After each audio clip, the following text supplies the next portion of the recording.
नमस्कार। आज आम जाना प्लस टू एडमिशन प्रोसेस विषय। तो आप क्रोम ब्राउज ओपन करके साम्स वेबसाइट को चली आसे। साम्स वेबसाइट आसला higher secondary school plus two को क्लिक करेंगे।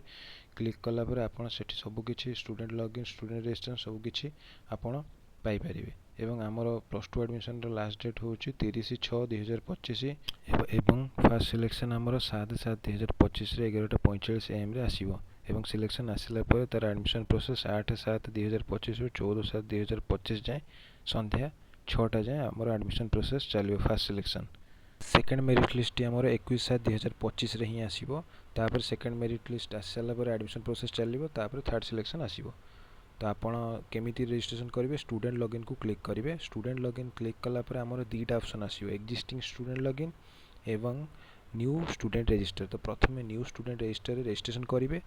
नेम मोबाइल नंबर एवं ईमेल आईडी दे ताकू रजिस्ट्रेशन कर सारा पर एक्जिस्टिंग स्टूडेंट लॉगिन रे क्लिक करेंगे। एवं क्लास एक्सआई को चूज कर सारा पर mobile number password captcha code देकी साइन इन करेंगे। यदि वीडियो भल लगी लाइक शेयर सब्सक्राइब करेंगे।